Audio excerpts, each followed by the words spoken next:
van a echarle culpas Igual, a ella igual si que fuera es que por no supo votación, los organizar que la tenemos plataforma, 3, que no supo nada, no porque todos estamos peleando. Entonces, si hay minoría de 3, pues por votación Buenas. ganamos el 50 más Espero que 1. tuvieron suficiente tiempo para dirimir llegó. sus conflictos. Y entonces, bueno, ya escucho las posiciones. ¿Me pueden contar a qué decisión llegar? Entonces, ¿la hacemos sobre 3? Sí, profe, yo pienso, o Sí, sea, profe. nosotros estábamos hablando, estábamos debatiendo entre todos y la verdad que queremos es, no, digamos, avanzar de los que tenemos 3 hacia arriba, no. Solamente queremos pensar en los que están atrás y pensamos, o no sé si alguien se puede oponer, no sé, pero pensamos que lo más justo es que los que están atrás, pues que usted les califique sobre 3 y listo, profe, para poder solucionar el tema, darle la mano, pues todos en algún momento de pronto nos vemos en una situación así y pues es colaborar. Vale, listo. Entonces, hagámoslo así. Lo hacemos sobre 3 y para evitarme el tema, entonces lo hacemos mañana oral. Después de las 10 de la mañana, los voy llamando. Les doy el link y los que estén ahí en ese momento, pues obviamente les hago el examen oral y sale. Es una sola pregunta para que nos rinda. ¿Listo? Una sola pregunta. Y ya. ¿Vale? El que sabe, sabe. ¿Listo? Bueno, profe, eso sí Listo. ya es de... Profe, mil gracias. Ok, Ay, gracias. entonces nos vemos sobre las 10. Profe, ¿de qué Ahora tema sí. precisamente nos va a hablar? Qué pena, profe. Señor, Que precisamente de qué tema nos va a preguntar. Qué pena, profe. ¿de qué temas? No, Andrés. Alguien que le diga a Andrés O de sea, qué no, tema profe, estamos haciendo la evaluación. Las fuentes del derecho. Sí, de lo que hicimos la evaluación, solo que ella hace una pregunta, la pregunta que ella escoja. Exacto. ¿El tema cuál es? Las fuentes del derecho, que son articas, que tienen que ver además con el tema de la ley, la interpretación de la ley, todas esas cositas, el precedente judicial, jurisprudencial, la doctrina probable, que es lo mismo, esas cositas que las hemos visto en clase y que además están en la lectura y que además las tenemos ahí como pendientes. Desplazaron. Bueno, se fue la luz, me quedé sin internet, llegó el internet, me iba chiflando porque millones de cosas pendientes y bueno, entonces vamos a seguir evacuando un poquito el tema que veníamos abordando sobre los conceptos de equidad, justicia, derecho, que traía la lectura. ¿Quién quiere participar? Recuerden que los que me participan pues tienen unas notas, obviamente ya hay muchos que han hecho méritos de notas. ¡Ay!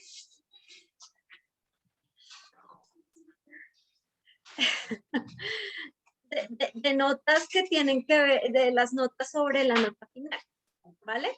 Me gusta darles unas notitas adicionales, sobre todo a los que han participado en clase, que han hecho aportes, no opiniones, no críticas, aportes a la Profe, clase. qué pena, yo quedé aporté y usted me dijo que le recordara. Bueno, eso Lo lo que vamos estaba- a hacer en su momento. Este no es el momento. El momento es cuando miremos las notas finales, ¿vale? Pero ¿de cuál tema quieres hablar? Porque ya hasta lo último habíamos quedado en el bien común y ya lo habíamos Claro, finalizado. habíamos visto bien común, Andrés, pero digamos que habría que mirar, espérate que yo vi en la lectura, nos teníamos un pendiente. Déjame, por favor, ya lo busco porque además voy a respirar profundo. Hay días en que los seres humanos amanecemos un poquito sensibles. Y hoy es un día especial para mi jefe, uno de mis jefes. Está un poco sensible desde que empezamos el día. Entonces, bueno, bendito Dios que tenemos un coach de la paciencia. Bendito Dios. Profe, creo que nos hacía falta la última parte de diferencias entre la obligación y el deber jurídico. Ah, bien que sí. Muy bien, excelente. Entonces, ¿quieres hablar al respecto mientras yo busco la lectura?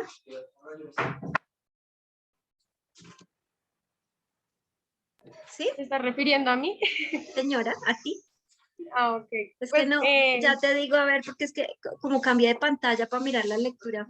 Pero María Fernanda, eres tú la que está hablando. sí, señora. Exacto. Bueno, listo. A ver. Dice que pues yo les voy a leer un poco y ya después le induzco lo que entiendo porque la verdad lo leí hace bastante tiempo y como que retener la información es un poco complicado, ¿listo? Entonces dice que las obligaciones jurídicas son como correlativa de los derechos subjetivos, es decir, si nos referimos a los derechos subjetivos, es el derecho mío como persona y lo que yo pienso, no objetivamente, sino lo que yo pienso. Entonces, dice que esa es como una obligación jurídica. Dice que el primer lugar consiste en algo determinado, en dar o hacer o no hacer algo. Entonces, lo más importante, creo que la regla como para resaltar es en un dar, hacer o no hacer algo. Creo que es algo muy importante. Y la otra es, pueden ser positivas o pueden ser negativas. Entonces creo que se correlacionan en el hecho de que yo hago algo, puede ser positivo, puede ser negativo o puedo no hacer algo y eso también puede ser positivo o puede ser negativo. Entonces creo que eso fue como lo que se entiende de la última parte. Un la ejemplo. verdad. Es decir, bueno, hablando a lo de que estábamos debatiendo ahorita, digamos, como de la nota. Entonces, si yo hablo y digo mi opinión, puede ser, estoy haciéndolo, puede ser para muchas personas positivo y para otras negativo, pero sinceramente lo estoy haciendo. Y otras personas que simplemente escuchan lo que estamos hablando, pues no están haciendo nada, o sea, están solo escuchando y puede ser positivo para ellos como para otras personas puede ser negativo. ¿Y eso frente a la norma cómo se aplicaría? Ay, miércoles. No, tranquila, vamos despacio, porque aquí lo que queremos es aprender a mirar cómo lo aplicamos a la norma. Entonces no es que tú tengas que saberlo, solo cómo crees intuitivamente, cómo crees que se aplicaría esto a la norma, cómo sería. Pues yo creo que esto ya sería como un juicio más subjetivo, o sea, no va como un bien común hacia todas las personas, sino que como el juez se rige más por lo que hace cierta persona, uno como persona, pues creo yo, o así lo entiendo, de lo que yo hice y que provocó mi acto. Entonces no sé si lo podemos relacionar así o si no lo entendí bien. No, tranquila, sí va bien. Lo que pasa que es que el juez va a entrar a mirar que mi actuar, cómo estuvo frente a el interés, al bien común, al interés común. Ejemplo de eso podríamos retomar, no sé si ustedes recuerdan el año pasado, justo para la época en que estábamos en cuarentena, un hecho que se presentó acá en Bogotá, donde un médico actúa en defensa propia, ¿sí? Cuando está obviamente sometido a la violencia de 3 sujetos en un puente peatonal. ¿Recuerdan? Sí, Sí, claro, profe. Sí, profe, sí. Ok. Que le dispara a los 3 ladrones. Él disparó a los tres. Exacto.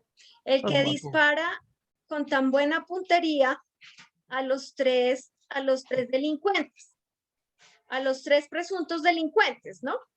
Entonces, aquí la regla es justamente esa cuando entramos a hacer juicios de valor, en el caso, por ejemplo, pues más exótico y obviamente el que más nos encanta a todos los seres humanos es el penal, porque básicamente en el derecho penal entendemos que hay una compensación de la renuncia de nuestros derechos, de nuestro poder de derecho, cuando accedemos a la jurisdicción penal, ¿cierto? Y en esa medida, digamos que por eso nos gusta sentirnos compensados en nuestra creencia de justicia, de esa justicia social, ¿no? Era lo justo. Sin embargo, en su momento, el juez consideró que en un primer momento, pero yo creo que él cambió de cambió precisamente el concepto y cambió finalmente su decisión, porque en un primer momento recuerden que esto fue de conocimiento básicamente porque el juez impuso una medida cautelar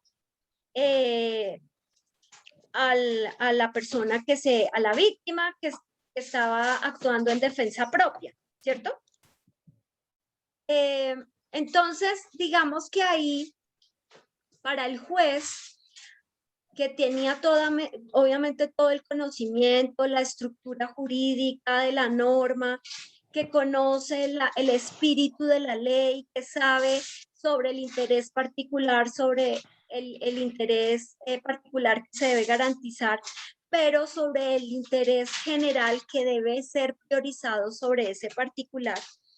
Y en esa medida considero que él, pues en un primer momento actuó obviamente dentro de las reglas del derecho y del sistema jurídico, donde pretendía obviamente tomar unos elementos legales para emitir un juicio de valor. Mientras tanto se acogió en un primer momento a la norma procesal que indicaba qué era lo que había que hacer cuando ocurre ese hecho, como lo vimos dentro de las partes de la hipótesis o mejor dicho, de las partes de la norma, cuando vemos las dos hipótesis, ¿no? Las dos partes de la norma.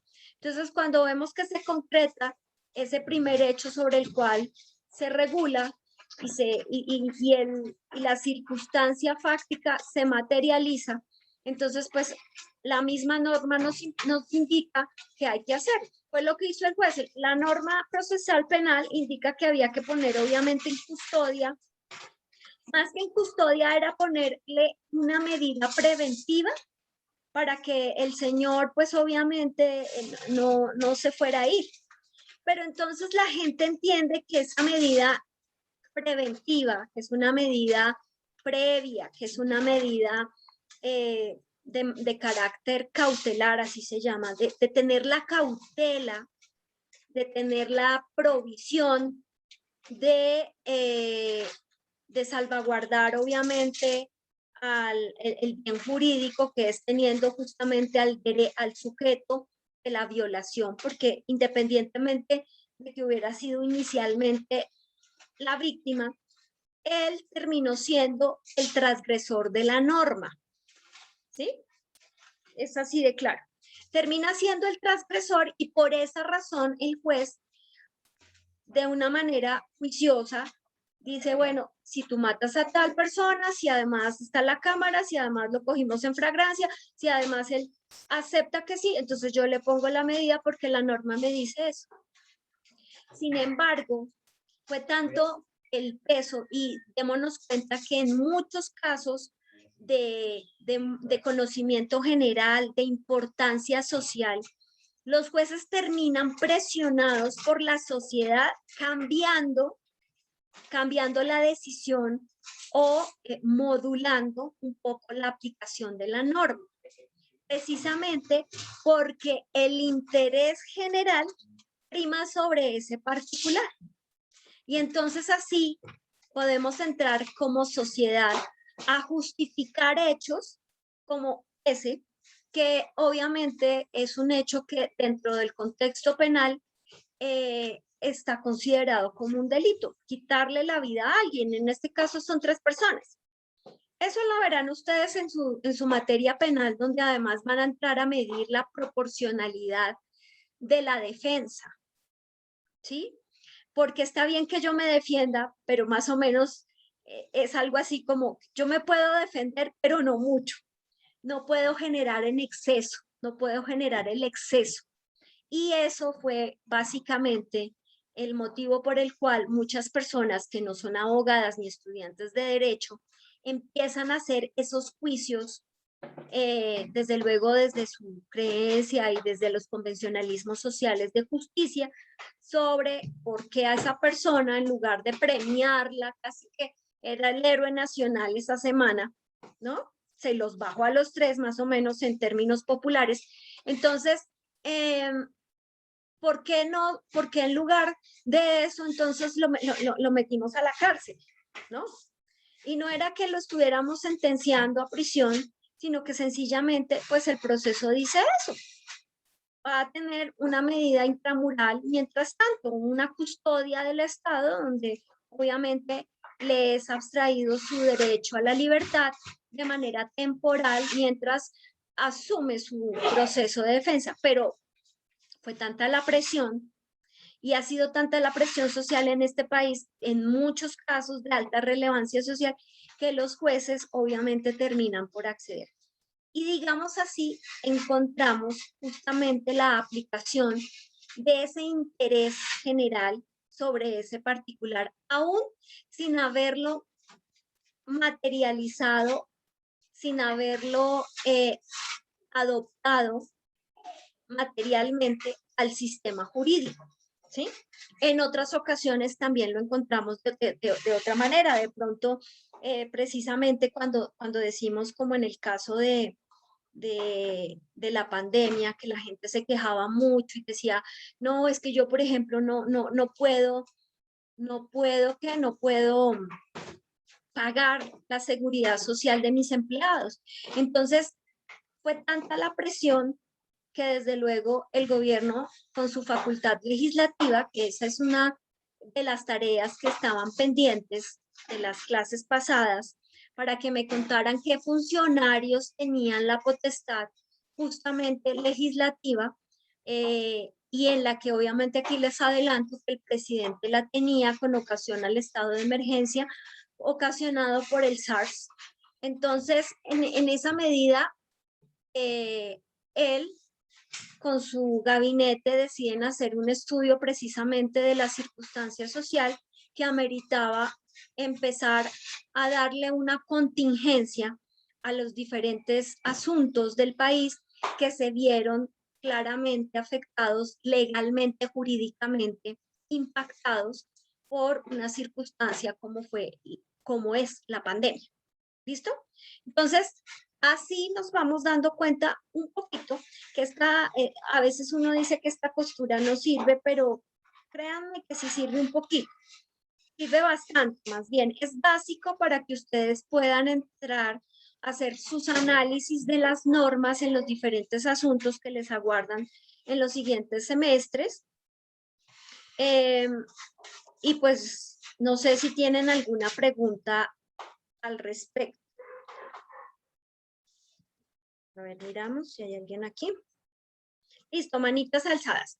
Pilar Castro, Natalia Vanegas, Camila y Moisés. Uy, qué rico, Moisés. Vamos, pues. Profe, cuando se habla de esta justicia, aquí es donde se habla que es el principio de la proporcionalidad, que dice, sí, que nos dice que a cada quien se da lo que lo que merece la justicia, o sea, sin importar ni la condición ni los privilegios que tenga. ¿Es más o menos eso, profe? La confundes un poquito, pero inicialmente sí.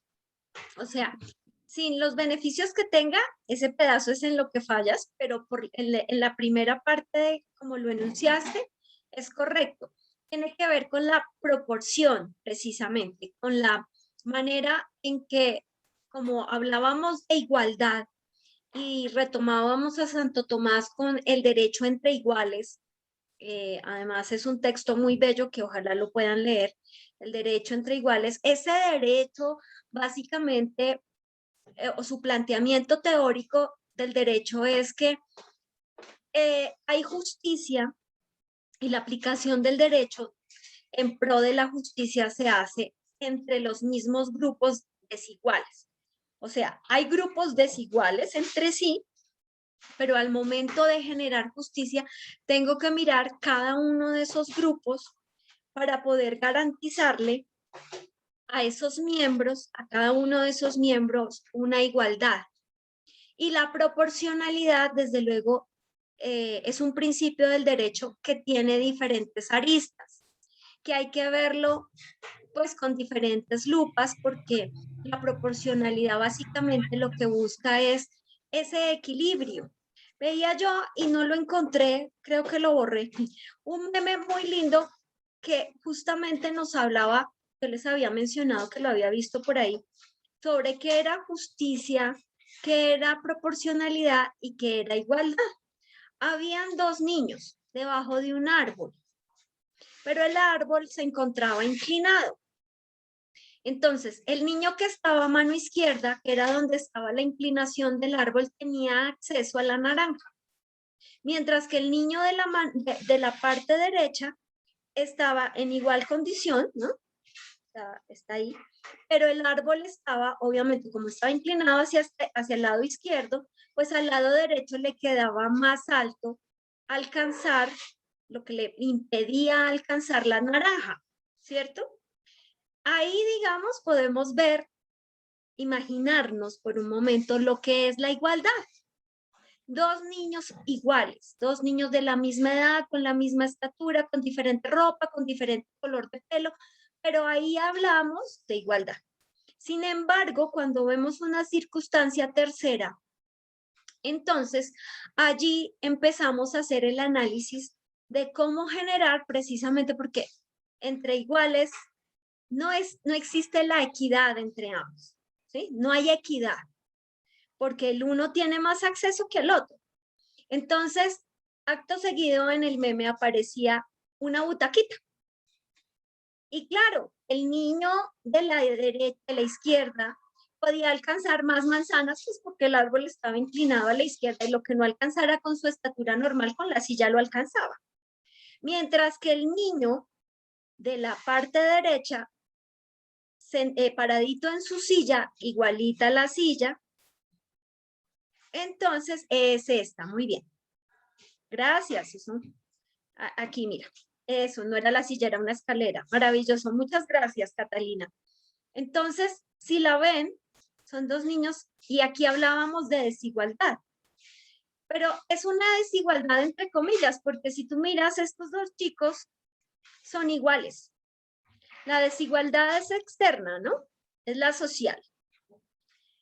Y aquí hablamos de igualdad, entonces porque les estamos proporcionando sencillamente una herramienta que pretende justamente que le solucionemos el acceso.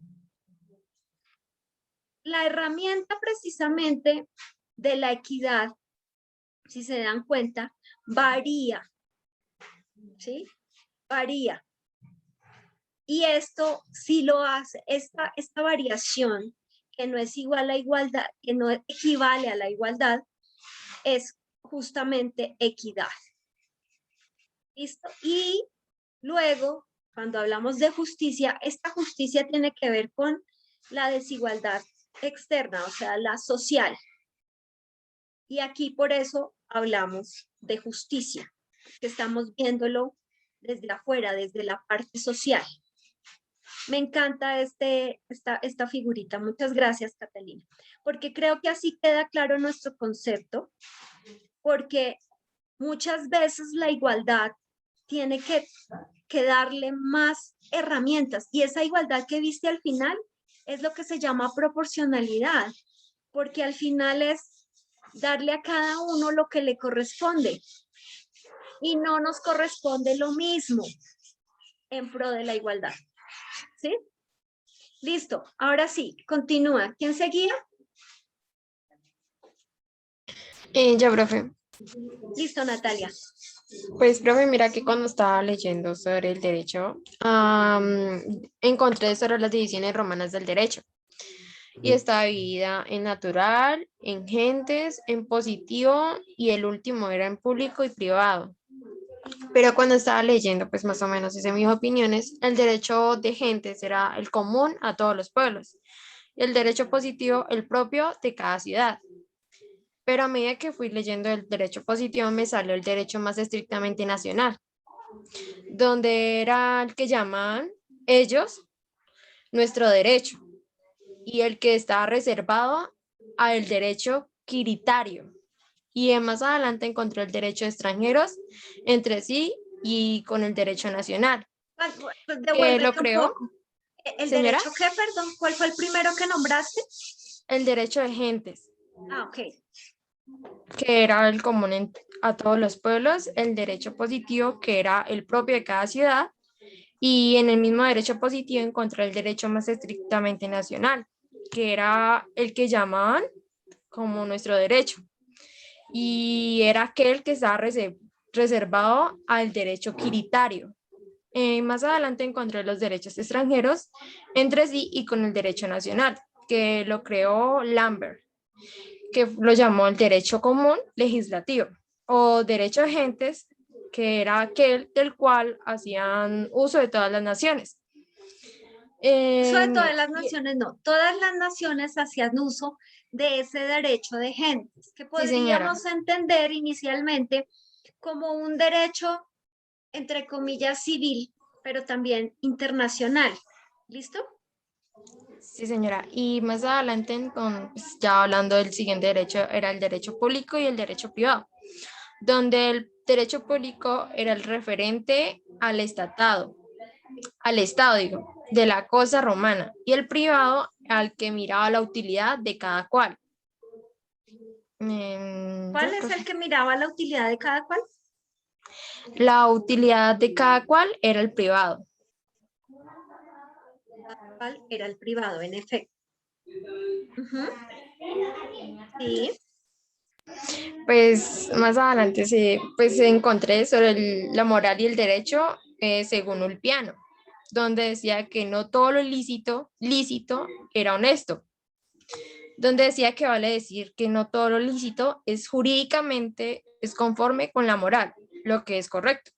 Según Ulpiano pues decía que hallamos algo distinto, que era en efecto este ilustre jurisconsulto, vivir correctamente, no causar daño a nadie, dar a cada cual lo suyo, y lo que hace pensar que para que el jurista era el derecho y la moral no se distinguían, sino que forman un todo indiviso. Y pues el honesto viviera no en un precepto jurídico, sino moral. Así sea en el derecho como ocurre efectivamente y permita o propicie la vida honesta. Y ya, profe. Pero lo que tú encontraste es un poquito de la evolución histórica del derecho, que se ve bastante en derecho romano. ¿Alguien me puede decir si dentro de su pensum ven derecho romano? Sí, señora, creo que después de estas dos va esa. Ok, entonces ahí van a ver un concepto evolutivo más amplio que les va a permitir entender un poquito más estos conceptos que a veces como que quedamos corticos, pero en derecho romano van a entender esa razón de ser, el por qué, van a ver incluso, es como si les abrieran un panorama maravilloso de lo que es el derecho, porque todos los principios romanos, pues aunque uno pueda verlos que son muy sencillos, son realmente como esa gran base sobre la cual se generan las estructuras de cada uno de los asuntos. ¿Sí?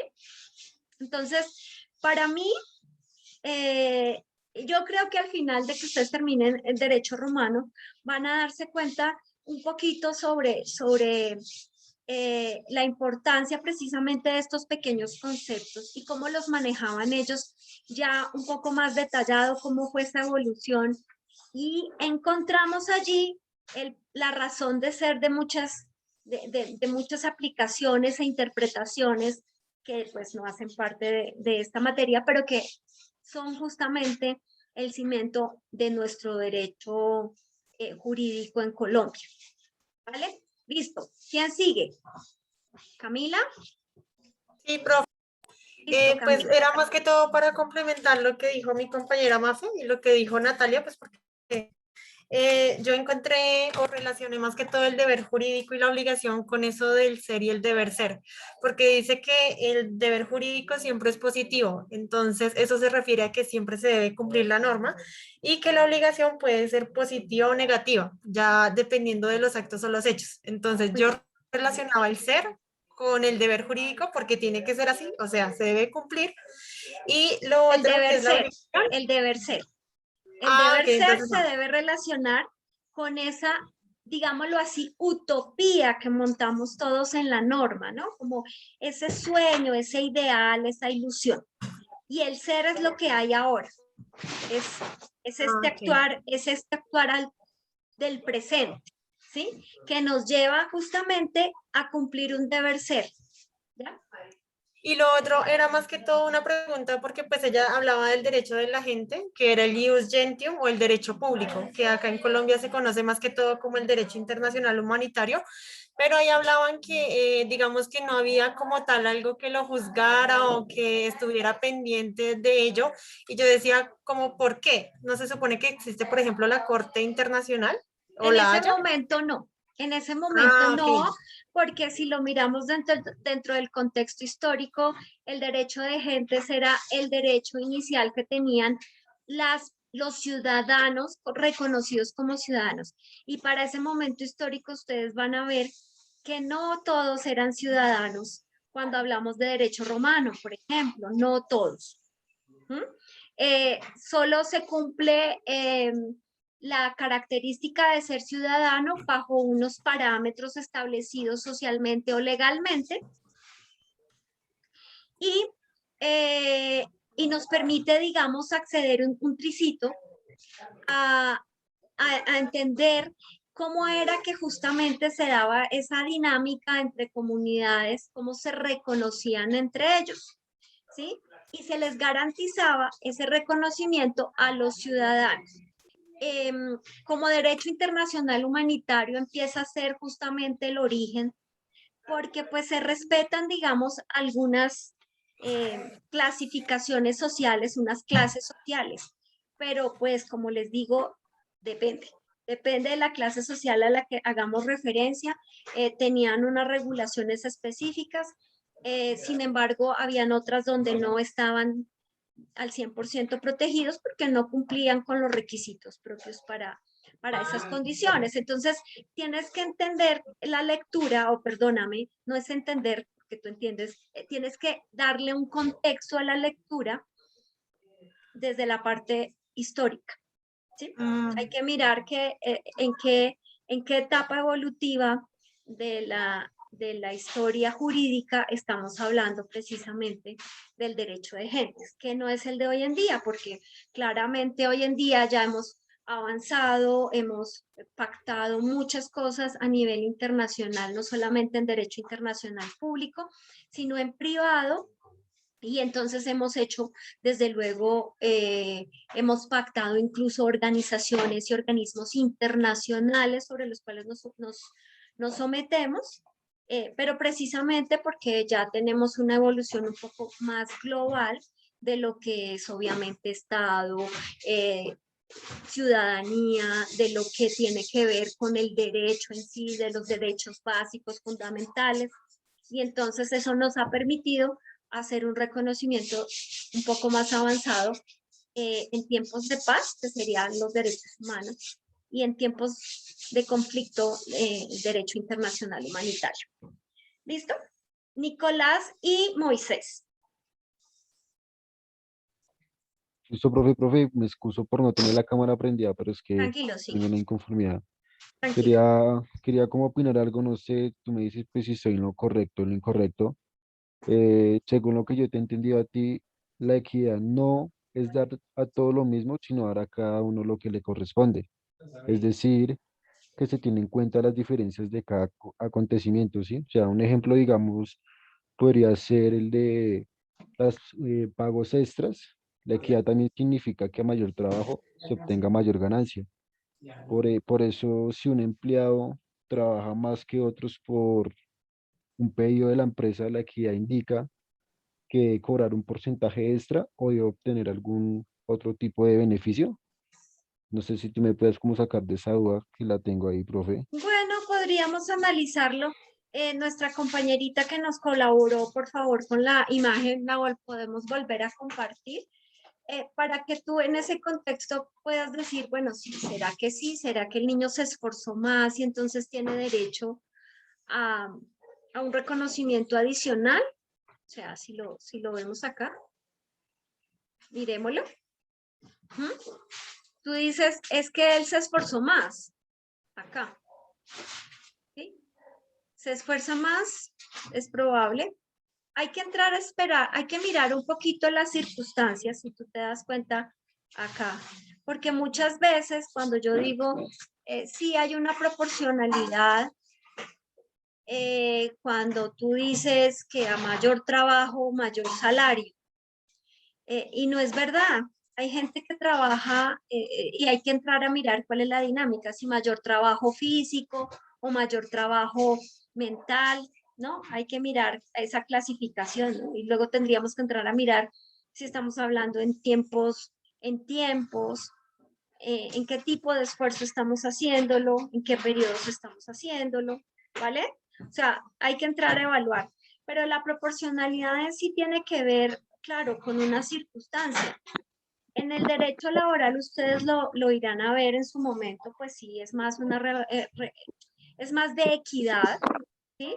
A mayor trabajo, pues obviamente mayor remuneración, es más de equidad, pero está constituido desde luego dentro de la estructura del derecho laboral como una justicia.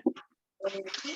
Sin embargo, tiene su excepción, porque ejemplo de eso tenemos, y lo irán a ver ustedes en derecho laboral, que existen excepciones, por ejemplo, cuando tenemos trabajos de dirección y manejo.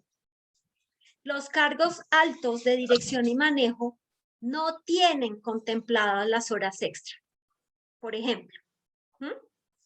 No porque a ellos les pagan una suma, un salario integral, donde obviamente están incluidos su salario normal, más las prestaciones sociales que les verán en su momento, pero lo que pretende ese salario mes a mes es generar un cumplimiento de un pago sin importar el tiempo que dure el trabajador allí esforzándose. Y por eso vemos de pronto gerentes, subgerentes, que claro que tienen alto nivel adquisitivo, tienen un salario muy alto, pero ellos no devengan esto de las horas extras. A ellos no se les reconocen esas horas extras, salvo, pues, no sé, convenciones que ustedes ya verán en su momento como pactos colectivos. Pero a ellos, si tú te das cuenta, trabajan más. Es el jefe. Y puede ser que se demore más en trabajar porque le implica más obligaciones. El jefe tiene que ir a reuniones, el jefe, es lo que yo a veces decía en alguna oportunidad, es que en realidad el que está a cargo de los procesos empieza a trabajar a las 4 de la tarde cuando todos se han ido. Mientras tanto, uno está en reuniones, atendiendo lo urgente, haciendo todo, y ya cuando a las 4 todos se han ido, ahí es cuando yo decía, ya ahora sí voy a empezar a trabajar, porque en el día es atendiendo otras cosas que están contempladas desde el punto de vista contractual y donde yo no me puedo quejar porque yo como jefe digo, ay no, pero si fulanito llegó a las 8, se fue a desayunar a las 8:30, regresó a las 9:30, se puso a hablar, a pelear con el esposo, con el novio, no sé qué, chateó otra media hora, trabajó otros 15 minutos y se fue a almorzar y se tomó 2 horas de almuerzo, regresó a las 2, ya le dio sueño, entonces se levantó a tomarse el cafecito, a echar rulo y se puso a trabajar de 3 a 5 y está agotado y estresado. Mientras otra persona, no sé, por ejemplo el jefe, llega a las 7, sale a las 8, no ha dejado de parar de la reunión, lo llama el gerente, le dice que venga, que hay que hacer aquello, que hay que hacer lo otro, que dígale a su grupo, que hay reunión con el grupo, que encima de eso hay que atender a los de recursos humanos, salud ocupacional, bla, bla, bla, y a las 8 se sienta a trabajar en todo lo que tiene en su bandeja. ¿Ves? Entonces, pues ahí la justicia la entendemos más en el pacto laboral como lo tenemos, porque es más de carácter remunerativo. Entonces ahí es relativo, depende, es relativo, ¿vale? Listo, Moisés. Y luego Paola. Bueno, doctora, yo sí quería hacer como algunos argumentos. Espérame, que me llama el jefe. Señor. Hola, jefe.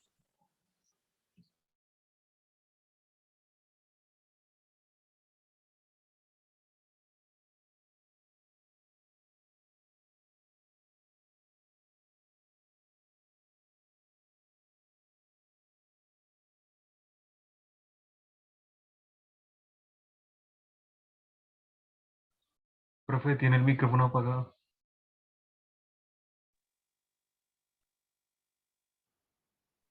Está hablando por teléfono. Pedí un momento.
Aló.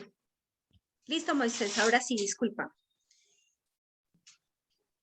Cuando el jefe llama, hay que atender. Tranquila, profe, no hay problema, no hay problema. Listo. ¿Se Tú me lo escucha bien? sabes mejor que nadie, ¿no? Bueno, voy a intentar prender la cámara, profe, para que se me pueda ver, ya que días anteriores pues no se me ve. Listo, dale. Bueno, con respecto a lo que decía mi compañera Mafe, cuando usted le preguntaba sobre qué norma es aplicable, yo diría que la obligación, ¿no? La norma de la obligatoriedad a la hora de lo que es el hacer y el no hacer. Usted me corregirá si no es así. Perdona. Cuando usted... Nuevamente. Cuando Otra vez. hablamos de obligatoriedad, Cuando hablamos de la obligación, porque usted le preguntaba qué norma es aplicable ahí. Entonces yo diría que la obligación, en el deber ser y en el ser. ¿Por qué? ¿Por qué traigo todo esto a colación? Porque es que muy bien en la lectura decía el hacer y el no hacer. Y pondríamos un ejemplo claro y significativo que sería el contrato. ¿Sí? El contrato tiene una obligación. Es la norma aplicable ahí mismo, que es el hacer como tal del que se obliga o de no hacer. Para poder hacer, correcto. Bueno, ahí como tal ese sería mi aporte. Con respecto a lo que usted decía con Camila sobre el bien común y sobre el bien particular, yo traería a colación ese ejemplo que usted trajo, doctora, pero para mí, en mi concepto, sí prevalecería el bien común. Incluso me pareció muy injustificable que esa persona haya sido condenada por ese delito, porque, sencilla razón, yo estoy de acuerdo con la pena de muerte, tanto para violadores como para corruptos, como para atracadores, porque los atracadores son personas que hay que erradicar de Colombia. Así de sencillo. Si somos juristas, tenemos que basarnos no tanto en la sociedad, como dice la ciencia que estudia el derecho, sino basarnos como tal desde el punto de vista jurisprudencial, donde es erradicar para poder tener una paz concreta. Ese es mi punto. Como otro ejemplo, el bien común, no sé, para las personas que conocen Barranquilla, en el malecón, el malecón es muy grande y muy bonito, pero antes eso era un barrio. Entonces, ¿qué hizo Char? ¿Qué hizo Char? Incluso hay un barrio que se llama Siape, que está ahí prácticamente al lado, también lo van a erradicar, que ahí está el bien común, porque eso hizo Alex Char, prevalecer el bien común en Barranquilla sobre el particular. Es lo que decía Santo Tomás de Aquino, cuando decía se condenan a las mismas, se ordenan a las mismas como las partes del todo, o sea, y como la parte conjunto tal es del todo, o sea, todo tiene que ser del todo, siempre va a prevalecer el bien común en ese aspecto. Siempre, Listo. siempre, digamos, ese es el interés de la norma y desde luego debe ser el interés por el mismo principio que hablamos de la renunciabilidad o cuando analizamos filosóficamente por qué estamos en una sociedad, como Aristóteles lo planteaba, ¿recuerdan? Sí, correcto. Y entonces el hecho de salirnos de la caverna y tener que compartir con otras personas nos implicaba desde luego la renuncia de algunas libertades, ¿no? De algunas condiciones. Sin embargo,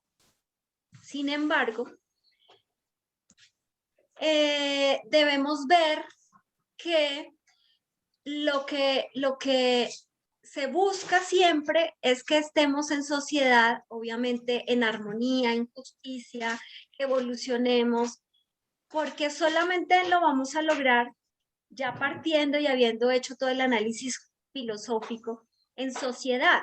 ¿Sí? En lo que yo les decía ayer, no llegamos a ser mejores solos. ¿Sí?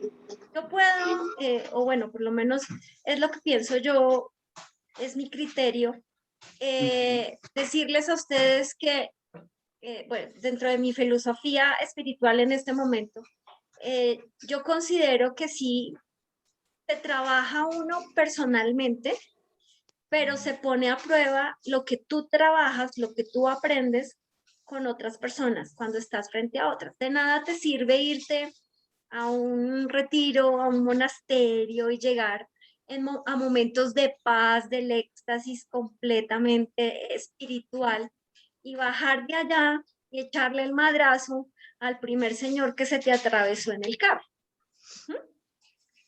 No sirve de nada.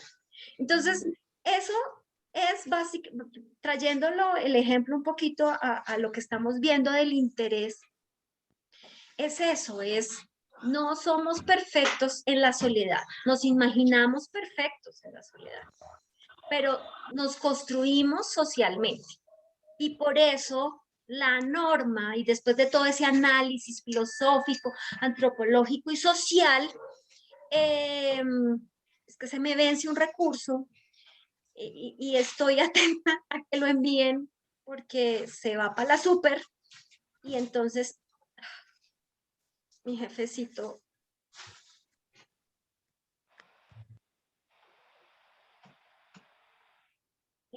lo acaba de enviar porque nuestra niña secretaria sí, ya se fue. Sí. Profe, bueno. Entonces, me disculpan la angustia, pero cuando ustedes estén en estas carreras y afugias, van a entender que los términos son una cosa del día a día y aquí los abogados estamos todo el tiempo luchando contra el tiempo, ¿no? Es una lucha constante y en términos de COVID es todo el tiempo porque además reducen las horas de radicación, las amplían en las entidades, entonces uno ya no sabe si es a las 3 o a las 5, ya ¿no? Y esa inseguridad jurídica es lo que a los abogados nos genera casi que un ataque cardíaco. Muchos de nuestros compañeros sufren del corazón por eso y muchos mueren cruzando la 10ª cuando no hay pandemia, intentando llegar a los juzgados a radicar en último momento los recursos. Entonces, bueno, listo. Entonces dime, Moisés. Bueno, nada, quería aportarle, profe, porque usted hablaba usted nos había dejado una tarea hace ratico, ¿no? Sobre el tema de quién, aparte del Congreso, podía, pues... ¿Quién tiene la función legislativa? ¿Quién tiene esa función legislativa? Pues, lo que no se me dio la oportunidad, pero, digamos, en el presidente de la República, sí, teniendo presente en el artículo 152, él tiene lo que es el estado de excepción, estado de conmoción interior, estado de emergencia, y pues él aplicó, es primera vez que un presidente, hay que tener eso presente, primera vez que un presidente después de tantas décadas, porque si no estoy mal, creo que había sido Rojas Pinilla, el que había declarado estado de excepción en ese entonces, y él declaró estado de emergencia. La primera vez que se declara estado de emergencia, o sea, estados de emergencia han habido muchos. Estados de excepción, muy pocos, ¿sí? Incluso creo que de los últimos estados de excepción, si no estoy mal, tuvieron que ver con los hechos propios de la toma del Palacio de Justicia. Correcto. Por allí, precisamente por la importancia de las circunstancias. Listo, continúa. Y listo, ya, y pues por último, yo quería hacer un aporte que me trajo la lectura esta última, que pues quería como combinarla un poco sobre la lectura que habíamos dejado con temas de fuentes del derecho con Marcos Monroy Cabra.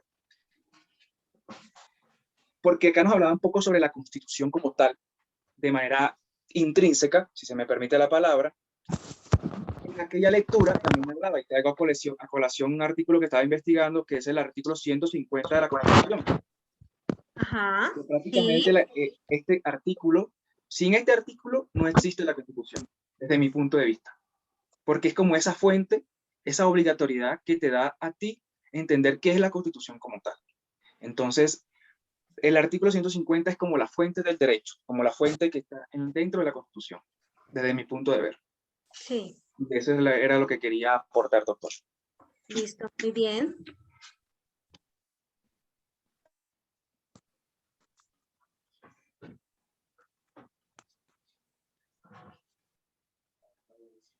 Muy bien. ¿Quién más tiene nuestra adorada? Sí, está mal escrito.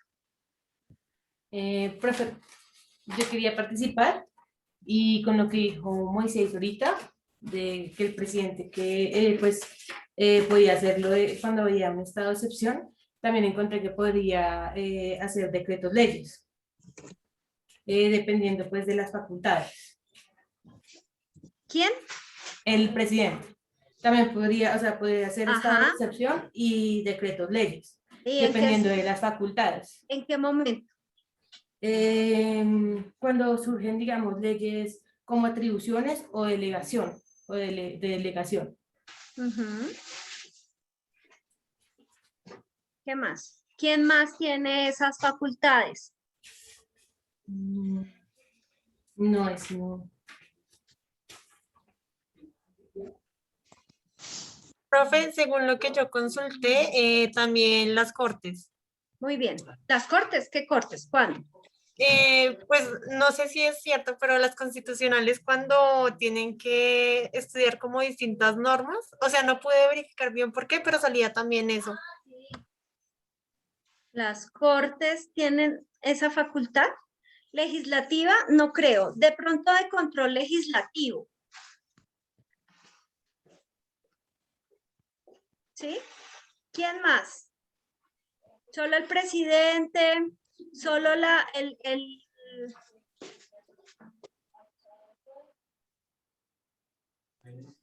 Los gobernadores. ¿Puedo aportar, profe? Sí, claro. Dime, Pilar. Ok.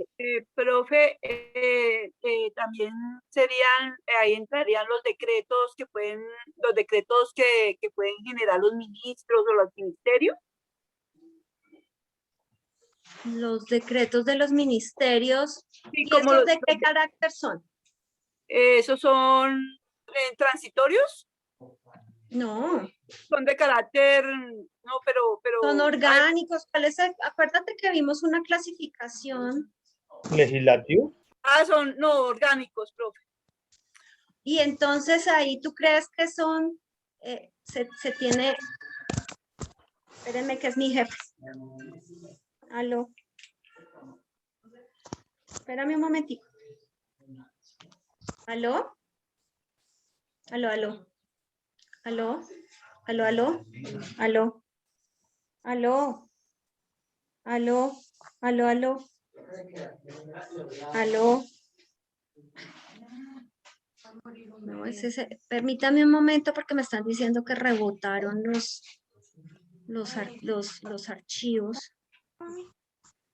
En rebotar.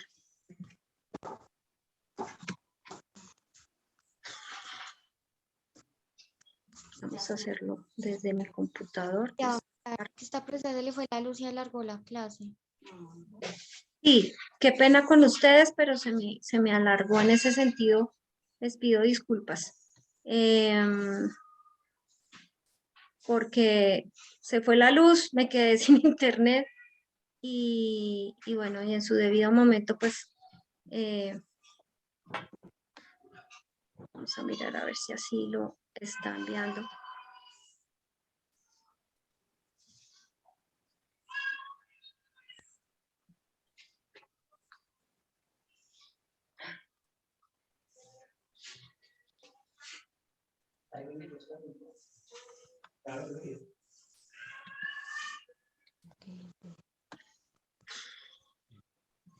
Y ahora no lo encuentro.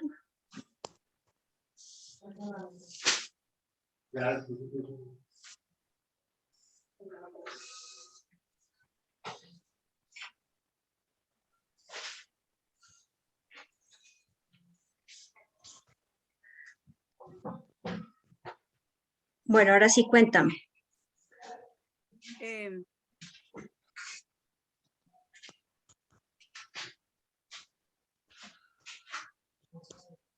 ¿Aló? ¿Me cuentas? ¿Quién estaba hablando, participando? Ah, profe, no yo, Listo, pero... Pilar, cuéntame. Bueno, Pilar. profe, entonces yo me refiero sí también a los decretos que sacan los ministerios, como lo que ha pasado en esta pandemia, ¿no? Que han sacado Sí. un lado y por otro. Y también yo quería hablar un poquito, pues, leyendo pues con respecto a la equidad, con la sentencia que declaró exequible la Corte Constitucional anoche, para donde los trabajadores les dan las horas extras con teletrabajo. Entonces, que era obligatorio que les dieran, también les pagaran sus horas extras, así estuvieran en teletrabajo. Eso lo vi esta mañana en las noticias. ¿Y qué tiene que ver con nuestra norma? No, estaba mirando con lo de la equidad, o sea, que en la parte de la equidad, lo que la Corte Constitucional también tiene como esas facultades de decir, como en derecho a actuar, o sea, la Corte Constitucional, por lo menos en lo que dice la equidad, estábamos hablando del libro el libro del doctor Laborde, que yo estaba leyendo sobre una equidad, que siempre hay como una equidad ahí en esa parte, en la parte de justicia. Esa es la equidad que dan, así como le dan a las personas que van directamente allá, también le dieron la oportunidad de darles las horas extras a las personas que están laborando desde casa en este momento con el teletrabajo. Eso más o menos lo relaciono con eso. ¿Con qué? Con lo que estábamos hablando de lo que era equidad, pues ahorita pues me devuelvo un poquito con respecto a lo que estaba hablando Moisés. Moisés, creo que hay una equidad, o sea, lo de la equidad, de lo que es la equidad en sí. A cada quien le da lo que se merece, o sea, realmente sí se le da a cada quien lo que se merece cuando hace un trabajo, una labor. Okay.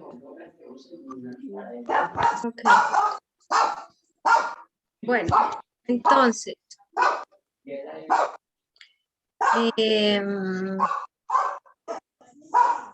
más tenemos pendiente? ¿Alguien que tenga una duda? Este es el momento de las dudas, por favor. Mi profe, una pregunta, qué pena. De acuerdo a las corporaciones o a las personas que tienen la facultad de legislar, yo tengo entendido que el presidente legisla en dos momentos. Uno, cuando el Congreso lo faculta durante 6 meses para que emita un decreto ley sobre un tema en específico por solicitud del gobierno con aprobación del Congreso por mayoría absoluta. Esos son los decretos ley. La segunda vez es cuando hay un estado de excepción, que son los de guerra exterior, conmoción interior o estado de emergencia, que son 4 tipos de estados de emergencia. Uno es social, otro es económica, otra es grave calamidad pública y otra es ecológica. Ahí son decretos legislativos. Y puede haber un tercer momento, que es cuando el Congreso emite una ley y dentro de esa misma ley deja la consigna que el gobierno nacional, es decir, presidente, ministros, debe crear un decreto reglamentario para reglamentar al detalle cierto artículo que de pronto a nivel general se hace en la ley. A nivel departamental, pues considero que son las asambleas departamentales, como los diputados, que son los que emiten ordenanzas, que son normas que rigen el departamento, y en los municipios, los consejos municipales que emiten acuerdos. Supongo yo que también las juntas administrativas locales, cuando emiten resoluciones, creería yo que tal vez de pronto también podría ser. Y bueno, pues creería yo que son esos momentos. No sé si de pronto me falta algo o si no estoy dentro de lo que es. Ahí estás, perfecto. Así es. Seguramente verán esto con más detalle en constitucional, puesto que la idea es que en esa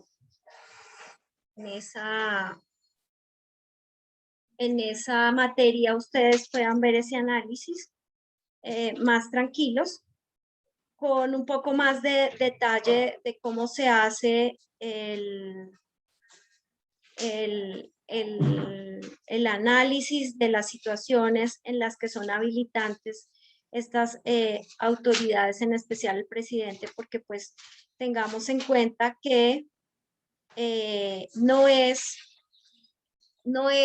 una función propia dentro de las normas que inicialmente pues habíamos visto, de las tres iniciales, de las, no normas, sino de las tres ramas del poder público.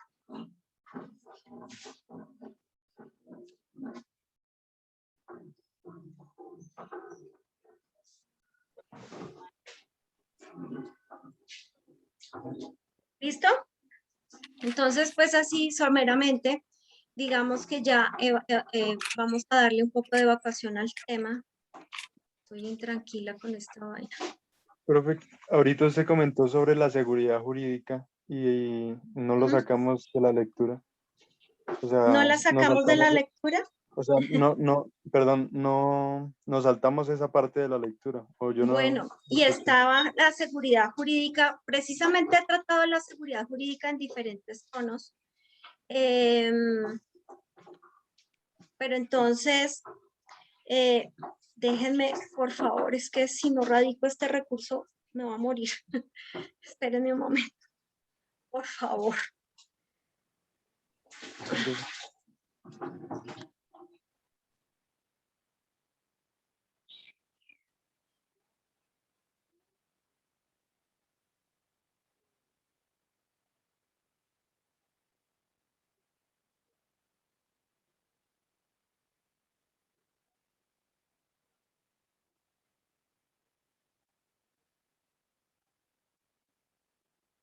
Como que no se pudo radicar ese radicado, ese recurso. Es increíble. Me está rebotando.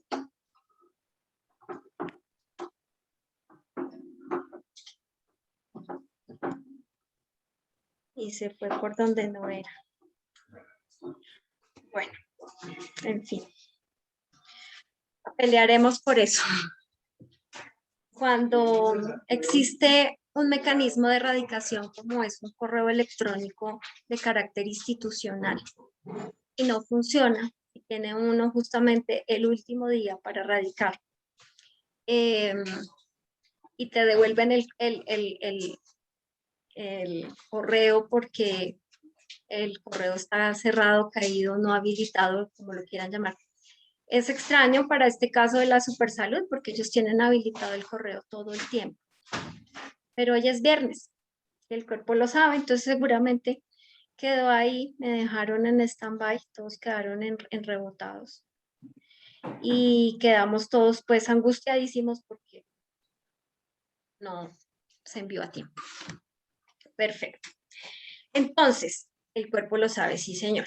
Entonces, vamos a mirar esa parte de la lectura sobre justamente la seguridad jurídica, que tiene mucho que ver con la pirámide de Kelsen, desde luego, con toda la articulación del sistema normativo. ¿Por qué?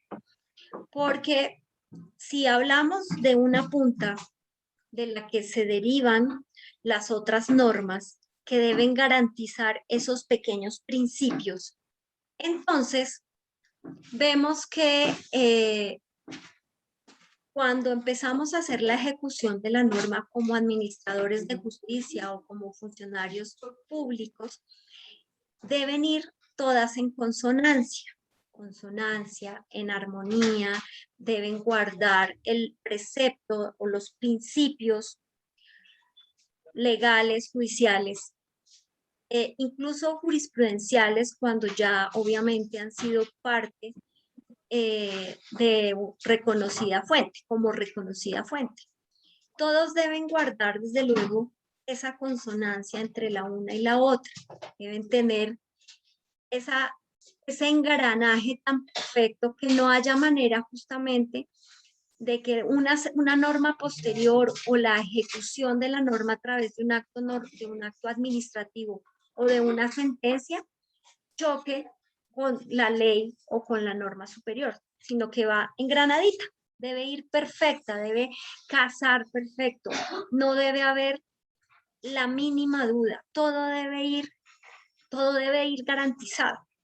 Cuando existe justamente una vulneración como la que que aquí les estaba contando, una vulneración, por ejemplo, cuando el correo se cae, ¿no? Que es el lugar apropiado para hacer una radicación de un recurso. Cuando esto ocurre, lo que vemos es que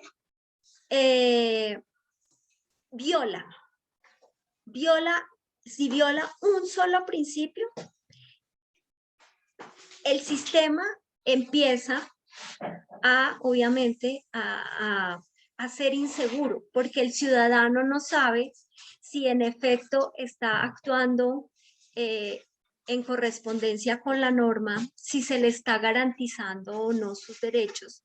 Y eso, desde luego, tiene un impacto a nivel social, porque si yo cedo mi derecho para que a mí me garanticen otros derechos, o ese mismo derecho, y yo siento que está siendo vulnerado, en esa misma medida, yo empiezo a dudar del sistema. Y se pueden generar, obviamente, atentados a esa norma. Eso es lo que a veces suelen decir, y tenemos que analizarlo también, porque pues hace parte de nuestro contexto social. Y es uno de los argumentos que tienen justamente las guerrillas colombianas, la inseguridad jurídica, ¿ya? Porque se habla muy bonito, utópicamente, en la Constitución, y cuando vamos a ver, ya decantando la norma más aterrizada hasta al acto administrativo, encontramos demasiadas incongruencias. Ese es uno de los muchos, digamos, argumentos que tienen, y podría llegar a ser uno de los tantos efectos. Otro, desde luego, pues, es obviamente la tajante vulneración del derecho en sí. Es además atentar contra la sociedad. ¿Mm? Porque si todos decidimos tener unas reglas de juego y finalmente alguien dice, ah, no, yo no lo voy a hacer así, pues entonces, por esa razón, entra la sociedad a entrar en ese peligro. Y también la norma, porque con una sola cosita que llegara a fallar y no nos diéramos cuenta, es como cuando ustedes tienen un castillo de naipes. ¿Mm? Entonces, si el acto administrativo que yo pongo allá de último es inestable, empuja a los demás, cae. Y cuando cae, entonces puedo estar vulnerando ese principio social, ese interés social, donde justamente estamos propendiendo y hablando de norma y hablando de sistema jurídico y de derecho y de justicia, ¿sí? Porque solo ese acto puede llegar justamente a ser vulnerable. Por esa razón, encontramos varios casos donde se da esa circunstancia, ¿no? En la que entendemos que hay una vulneración, una violación, y el mismo Estado o la misma autoridad la reconoce, entonces indemniza precisamente por haber causado ese daño. Porque hay que, obviamente, reconocer el derecho y también cuando abusamos del derecho o ponemos una norma en abuso del derecho, una norma mal aplicada, hay que indemnizar justamente esa vulneración. Lo podemos ver en los casos administrativos,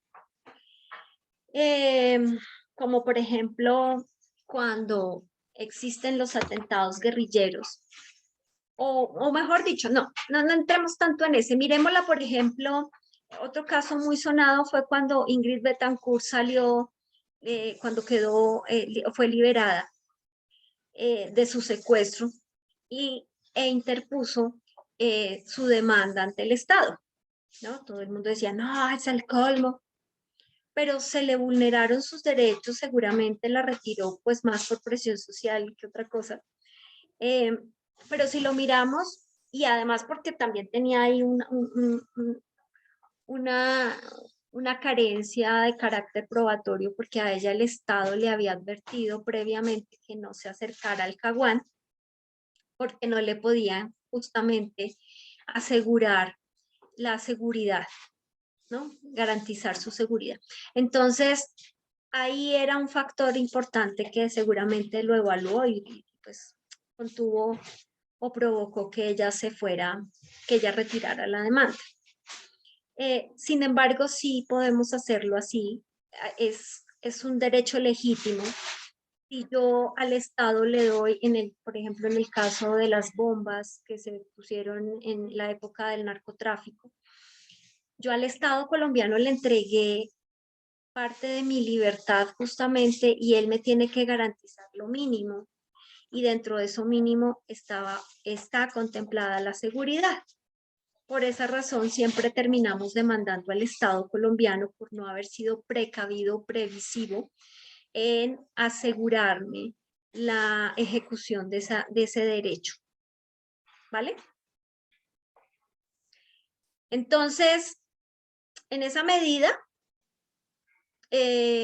ahí también podemos ver cómo se genera la seguridad jurídica. Si se dan cuenta, todo va concatenado. Todo tiene que ver con sociedad, todo tiene que ver con comunidad. De ahí la importancia del interés general. De ahí la importancia del interés general sobre el particular. De la política, obviamente, vista desde ese interés general sobre el particular. Las políticas públicas van encaminadas precisamente a eso. Y esto, digamos que así vamos generando un poquito el panorama, abriéndonos un poquito al panorama de las normas, de las leyes. Nicolás, cuenta. Profe, o sea que digamos, el Estado como entidad del poder público de las relaciones en sociedad no solo establece los lineamientos. Profe, qué pena interrumpirla. Buenas tardes. Profe, ¿me puedo retirar? Es que tengo una reunión ahorita de la oficina. Tranquila, retírate, no tengo problema, igual queda la clase, no hay problema. Qué pena, Nicolás, la interrupción. Sigue. Pues, o sea que... me perdí lo que te estaba diciendo, profe. Sí, qué pena. Estabas... A ver, retomemos. ¿Alguien recuerda qué estaba diciendo?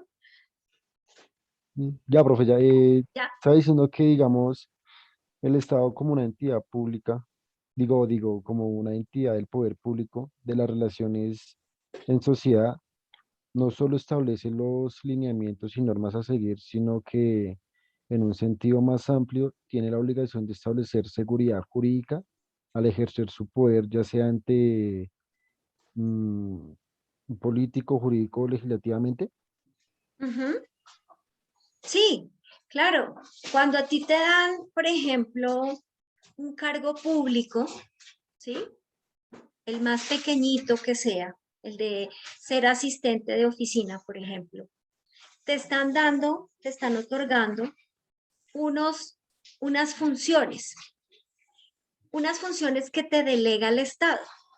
Y el Estado, al Estado, ¿quién le delegó esas funciones? El pueblo, ¿sí? Entonces, por esa razón, es que a los funcionarios públicos, así como a los honorables miembros de nuestras fuerzas militares y la Policía Nacional, que no hacen parte de las fuerzas militares, sino que son la Policía Nacional, son otra. Se les otorga unas funciones. Y esas funciones son como las joyas de la corona. Que son, no son como no, son la joya, ¿sí? Porque todos nos pusimos de acuerdo y se las entregamos al Estado. Son así de valiosas. Por esa razón, los funcionarios públicos siempre tenemos un fuero tan especial y tan estricto que nos implica una responsabilidad incluso de carácter penal, más allá de la que pueda haber de carácter disciplinario, ¿sí? Porque estamos hablando del gran Estado, de esa gran imagen del Leviatán que verán ustedes en administrativo, que tiene que ver desde luego con ese gran poder que tiene el Estado. Y me dan un poquito de eso para ejercerlo, para ejecutarlo. Y por lo tanto, por eso nos llamamos servidores públicos. Estamos al servicio del público. Y por eso yo a veces peleo, porque digo que el público no es allá el sujeto al que yo tengo que despreciar, no, él es mi jefe indirecto. El público es mi jefe directo porque finalmente es el pueblo el que me otorgó a mí el derecho como funcionaria pública. De ahí precisamente que todo lo que tiene que ver con la parte pública, con la parte jurídica, tiene una alta relevancia, ¿sí? Porque es como la manera de salvaguardar nuestro pacto social. ¿Se acuerdan quién hablaba del pacto social? Y él decía que eso éramos justamente en la sociedad. Un pacto donde nacemos allí ya una vez creado y donde nos ponemos de acuerdo y debemos defenderlo. Camila, punto para el que me diga de quién hablaba pacto social. Camila, tienen 3 segundos. No, 30 segundos. 1. John Luke o Hope, profe. Paola, cuéntame. Juanco Russo. Ya lo habían dicho. Bueno, Paola, a ver, cuéntame. ¿Qué pregunta? Profe, es que iba a devolver un poquito al tema de atrás y quería preguntarte si es posible que nos pudieras anticipar cómo estaban distribuidos los individuos de la especie humana pues en la época romana y pues cuáles eran sus diferencias entre unos y otros. Bueno, yo la verdad solamente puedo decir lo siguiente para no dañarles la emoción de pasar a la siguiente materia. Y es que en el derecho romano habían, digámoslo así, una derivación propia de las castas, pues no castas en sí, porque eso tiene que ver con otra civilización, pero sí, digamos, eran unas jerarquías sociales. Desde luego garantizando el imperio romano, donde ellos tenían obviamente una supremacía sobre el resto. Casi que de allí podemos encontrar los orígenes de esas filosofías que hoy en día son discriminativas, puesto que el que tuviera sangre romana tenía derecho, entre comillas, a ser ciudadano. Sin embargo, habían algunos ciudadanos romanos con sangre romana caídos en desgracia que no tenían ese reconocimiento ciudadano y eran esclavos. Los esclavos, pues lo veremos a través de la historia de la humanidad, eran más considerados semovientes que otra cosa, ¿no? Animales. Más como mano de obra, como capital, sí, como animales. Entre más que esclavos tú tuvieras, pues podías demostrar un poco más el poder que tú tenías dentro de ese estado. Lo otro era, por ejemplo, cuando el imperio se expande, obviamente allí hay unos cruces propios que como les digo, el que tuviera la sangre romana era considerado ciudadano y por lo tanto así se expandía el imperio. De ahí mi teoría que les decía yo como feminista, precisamente de justificar o bueno, de entender como un medio, como el principal medio de violencia en conflictos, la violencia de género y contra la niñez, porque cuando una mujer quedaba embarazada de un romano, pues era un prestigio uno para ella, si era ciudadana, para una esclava era un desprestigio, pero eso implicaba además que el hijo era un romano, ¿no? Entonces iba aumentando la población. Aquí no era tanto desde la territorialidad, sino más como desde la parte consanguínea, pero eso lo van a ver y van a ver quiénes sí y quiénes no. Pero digamos que ese era el concepto y siempre será el concepto. Tanto así que lo vemos hoy en día que los ciudadanos vamos cambiando las reglas de ciudadanos y encontramos en unos países que son ciudadanos a los 21, en otros a los 18, ¿cierto? En otras sociedades encontramos que las mujeres aún no pueden votar, por ejemplo, ¿cierto? Que incluso tienen una superioridad y son considerados ciudadanos los hombres y no las mujeres. Eso también lo encontramos en otras culturas. Y pues digamos, esas son las reglas, ¿sí? Las vamos fijando. Igual así como la justicia y demás, pues obviamente todo lo que tiene que ver dentro de este sistema jurídico, esos pequeños conceptos los vamos formando. ¿Listo? Listo, profe, Todo. gracias.